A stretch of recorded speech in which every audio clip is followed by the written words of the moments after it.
और सुनो, हमारे यहाँ कोई भी कार्य बिना गाय के हो सकता है। आपके घर में बेटे का जन्म हो तो गौदान, आपके घर में बेटे का विवाह हो तो गौदान, आपके घर में पिता का स्वर्गवास हो जाए तो बोलो। आज भारत के अंदर इतना बड़ा श्री राम जी का मंदिर सैकड़ों वर्षों के बाद बन गया। सारा भारतवर्ष, सारे सनातनी, सारे हिंदू प्रसन्न है, खुश है। कितनी बड़ी उपलब्धि हमको प्राप्त हुई है। लेकिन क्या बिना गाय प्रतिष्ठा के राम मंदिर की प्रतिष्ठा विधि सम्मत है? हाथ उठा के बोलो। और हमारा श्रीमद् भगवत गीता का कथन है कि यह शास्त्र विधि उत्सृज्य वर्तते काम कारतः न स सिद्धिम अवाप्नोति। जो शास्त्र विधि का उल्लंघन करके मनमाने ढंग से काम करता है उसको कभी सिद्धि नहीं मिलती। तो क्या हम ये चाहते हैं कि हमारा राम मंदिर मिले और उसका पुण्य हमको न लगे? बोलो, सोचो। इसका मतलब है राम मंदिर की प्रतिष्ठा होने से पहले, राम जी की प्रतिमा को प्रतिष्ठा देने से पहले यह शास्त्र की विधि है कि गौ की प्रतिष्ठा होनी आवश्यक है।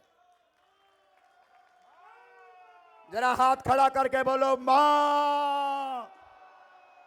अपने अगल बगल देखो, जो नहीं बोल रहा उनसे भी बुलवाओ। बोलो, हम गलत कर रहे हैं तो बताओ, हमारी मांग कोई गलत है तो बताओ, और सही समय पर हो रहा है।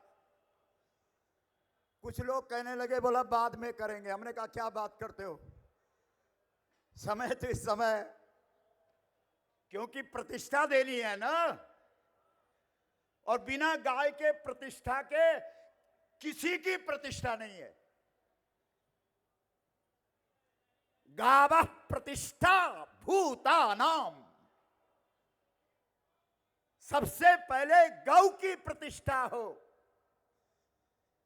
इसलिए भाई बहन, एक एक सूत्र को आप लोग यहां से बांध करके ले जाओ।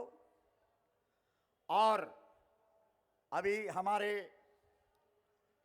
अनंत श्री विभूषित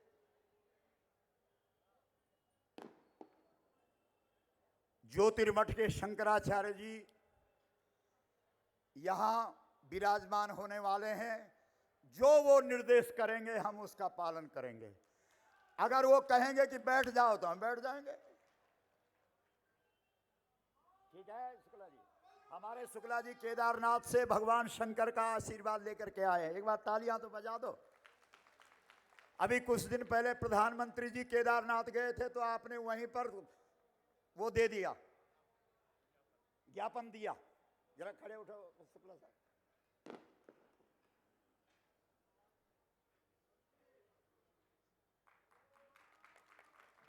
केदारनाथ में दिया गया।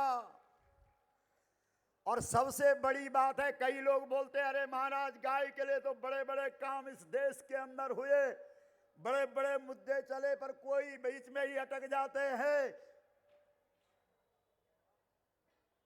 हम लोगों ने कहा कि बरसाती नदियां इस देश में बहुत पैदा होती हैं, लेकिन 2-4 महीनों में वो कहीं दिखती नहीं है।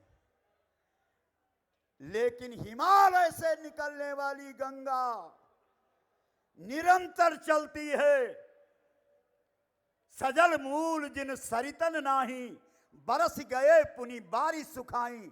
जिन नदियों की जड़ में जल नहीं है वो कब सूख जाए पता नहीं है, लेकिन ये गौ माता, राष्ट्र माता, ये गंगा हिमालय से निकली है। इसलिए ये नदी सूख नहीं सकती। ये काम करना पड़ेगा और काम होगा। गौ माता, गौ माता, गौ माता। और हमारे यहाँ हर व्यक्ति की आकांक्षा होती है कि गाय की पूंछ पकड़ करके मरूं। बोलो है कि नहीं?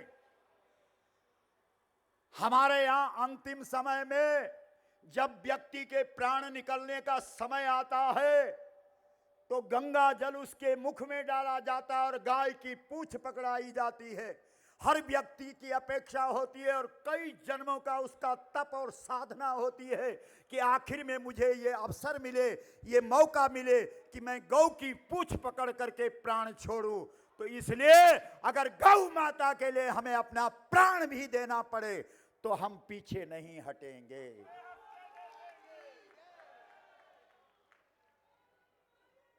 इसलिए एक बात ध्यान से सुन लो, विरोध से गौ का काम नहीं होगा, मारने से गाय का काम नहीं होगा, मरने से गाय का काम होगा। इसलिए भाई हम तो मरने के लिए तैयार हैं। जो मर्जी हमको मारना चाहे गाय के लिए हम तैयार हैं, क्योंकि इतना बढ़िया अवसर गौ माता के लिए, क्योंकि हम विरोध नहीं कर सकते, हम अनुरोध कर सकते हैं। हम मार नहीं सकते, हम मर सकते हैं, लेकिन हमारे शास्त्र कहते हैं कि जो व्यक्ति गाय के लिए मरेगा वो गौलोक धाम को सीधा सीधा प्रवेश करेगा। इसलिए भाई बहन, हमको मरने से कोई डर नहीं है। सारी गीता यही बोलती है, सारे वेद पुराण उपनिषद यही कहते हैं, जिमी अविवेकी पुरुष शरीर ही। जो अज्ञानी लोग हैं वो शरीर को ही देखते रहते हैं। तो आइए बीच बीच में अपनी बातें आपके सामने रखेंगे। हमारे बीच में बहुत संत महापुरुष आए हैं। हम चाहते हैं कि द्वारिका पीठ का, जो हमारे द्वारिका पीठ के अनंत श्री विभूषित शंकराचार्य जी हैं, उनका संदेश लेकर के हमारे पंकज जी आए हैं। सबसे पहले दो शब्द वो अपना जो आप उनका संदेश है वो यहाँ पर रखें।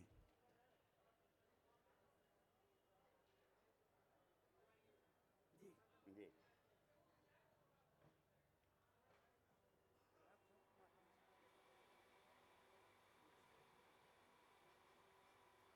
हमारे बीच में अपने महामंडलेश्वर स्वामी जी, जो कि हमारे आचार्य महामंडलेश्वर स्वामी अवधेशानंद जी महाराज हैं, उनके प्रतिनिधि अभी हमारे बीच में पधारे। हम महाराज जी का बहुत बहुत अभिनंदन करते हैं और आपका स्वागत करते हैं कि आपने यहाँ आकर के जो ये गौ माता राष्ट्र माता प्रतिष्ठा आंदोलन है, इसमें आपकी उपस्थिति हमारे लिए बहुत बल प्रदान कर रही है। हम आपको बहुत बहुत प्रणाम करते हैं।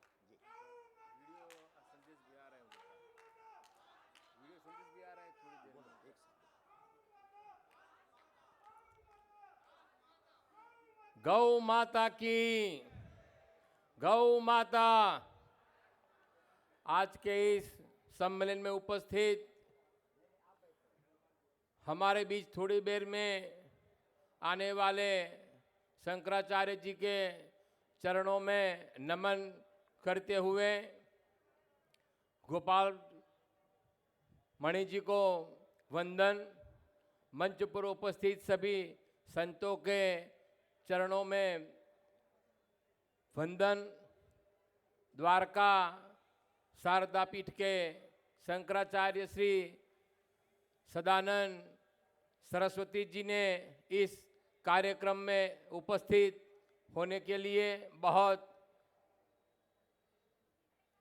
ट्राई किया, लेकिन उनके पहले से कुछ निर्धारित कार्यक्रम होने के कारण वो यहाँ उपस्थित नहीं हो पाए हैं। लेकिन उन्होंने इस कार्यक्रम में उन्होंने अपना आशीर्वाद दिया है और इस कार्यक्रम की सफलता उन्होंने चाहिए है और आशीर्वाद दिया है कि इस कार्यक्रम में जो काम के लिए सब उपस्थित है उसमें भगवान द्वारकाधीश और चंद्र मौलेश्वर का आशीर्वाद पूर्ण रूप से हो और इस कार्य, इसी साल में संपन्न हो, ऐसा उन्होंने आशीर्वाद दिया है। और थोड़ी देर में उनका वीडियो का संदेश भी टीवी पे होगा प्रसारित। जय गौ माता। बोलिए गौ माता की मां। जरा जोर से बोलिए, गौ माता, गौ माता। अब हम चाहते हैं कि हमारे मध्य में गुजरात से ही स्वामी अवधूत रामायणी जी आए हैं। आपका हर विषय पर साधना परक अनुभव है। हम चाहते हैं कि 2 शब्द आपके आशीर्वाद के हमको मिलें। गौ माता की, गौ माता की, हर हर मां।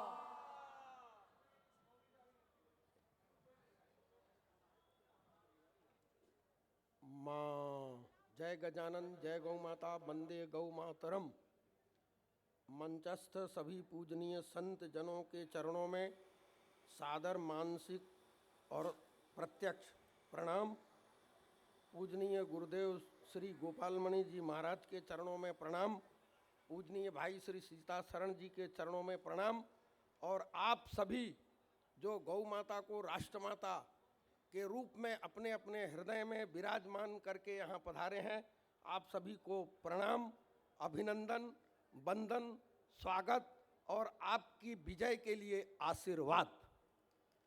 हूँ एक गुजराती मानस छूं, हूँ एक गुजराती हिंदू छूं, हूँ एक गुजराती सनातनी छूं। केम पंकज भाई क्या छे? बात साची छे? गुजराती छूं।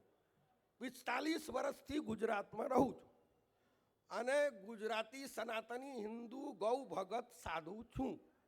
માટે સૌથી પહેલા મારો અધિકાર બને છે કે ગુજરાતી વડાપ્રધાનને હું આ મંચ તરફથી વિનંતી કરું છું કે બહુ अभी गुजरात में बहुत खुशी का माहौल है। दिवाली के बाद गुजरात में नया बरस चालू हुआ।